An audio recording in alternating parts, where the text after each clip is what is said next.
সাম্প্রতিককালে আমরা দেখছি গত কয়েক বছর যাবৎ আমাদের বিদেশি বিনিয়োগগুলো কমে যাচ্ছে। প্রধান অবস্থা যেটা বলতে পারেন, আমাদের দেশের পলিসি ইনকনসিস্টেন্সি একটা বড় জিনিস। আরেকটা হলো যে আমাদের বিভিন্ন রকম যে একটা বিনিয়োগ করার জন্য যা উপকরণ দরকার, যে উপকরণগুলো পাওয়ার জন্য যে ধরনের সহায়তা দরকার, সবগুলো সহায়তা আসলে ঠিকমতো হচ্ছে না। যদিও বিডা থেকে এবং সরকারের মাধ্যমে নানা ধরনের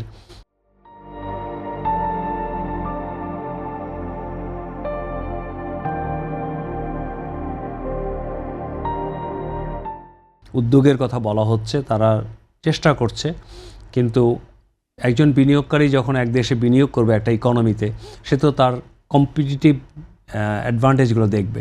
সে আরেকটা ইকোনমিতে তারা কি কি পাচ্ছে, আমাদের সাথে যারা কম্পিট করছে তাদের তুলনায় আমাদের যে রেগুলেটরি অবস্থাটা আছে এবং আমাদের একটা বিনিয়োগ করার জন্য যে ধরনের ইজ অফ ডুইং বিজনেসের বিষয় আছে, সেই জায়গাগুলোতে এখনও আমরা কিন্তু একটা জায়গায় পৌঁছাতে পারি নাই যেটাতে একজন বিদেশি বিনিয়োগকারীকে আকর্ষিত করতে পারি। তারপরে আপনি আরেকটা উদাহরণ রিসেন্টলি দিলেন যে একজন চীনা ব্যবসায়ী যখন দেশে এসেছেন, তার আসতে 4 ঘন্টা লেগেছে, অনারেবল ভিসা পেতে, অনারেবল পেতে তাকে আরও 2 ঘন্টা সময় লেগেছে। এটা নিয়ে সে পোস্ট দিয়েছে এবং সে পোস্টটা কিন্তু বেশ ভাইরাল হয়েছে। জি, এগুলো আমাদের জন্য একটা পারসেপশনগত জটিলতা তৈরি হবে।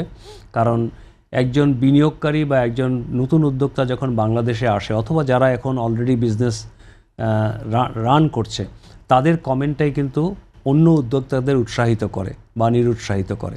এই ধরনের আমরা অন্যান্য দেশে দেখি অনারাইভেল ভিসাটা খুবই সহজীকরণ করা হয়েছে এবং 2 ঘন্টা 3 ঘন্টা অনেক সময় দাঁড়িয়ে থেকে অনারাইভেল ভিসার যে সমস্যাগুলো বিদেশিরা ভোগ করছে, এই বিষয়টা আমার মনে হয় বহুদিন ধরে আলোচনার বিষয়।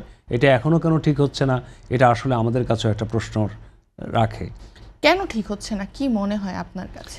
না, এখানে জটিলতা তো কিছু না, এটা তো সিস্টেমেটিকভাবে কাজটা করলে, অটোমেটেড সিস্টেমে যদি কাজটা করা হয় এবং সেখানে যদি দক্ষ লোক রাখা হয়, তাহলে এটা তো অসুবিধার কারণ নাই। আমরা তো বিভিন্ন দেশে গিয়েছি। তার মানে কি আমাদের দক্ষ লোকের অনেক অভাব? না, অনেক অভাব বলবো না, আমি বলবো যে এখানে প্রসেসটাকে ঠিক রাখার জন্য যে জিনিসটা করা উচিত ছিল সেটা হয়তো না করা উচিত ছিল। আপনি যখন একটা এয়ারপোর্টে নামবেন, আপনার তো ইমিগ্রেশনে কিছু কাজ আছে। অনারাইভেল ভিসা নিতে গেলে আপনাকে একটা টাকা জমা দিতে হবে, তাই না? কিছু ডলার জমা দিতে হবে, তারপরে আপনাকে অ্যাপ্লিকেশনটা ফিল আপ করতে হবে। এই জিনিসগুলো যদি আমাদেরকে অটোমেটেড করে দেওয়া যেত, এই যে পেপার ওয়ার্কগুলো করতে হয় তাদেরকে, এই পেপার ওয়ার্কগুলোতে অনেক সময় চলে যায়। তারপরে দেখা যায় যে ওখানে অনেক বিশৃঙ্খল পরিবেশ থাকে, পরিবেশটাও আসলে এফেক্টিভ না।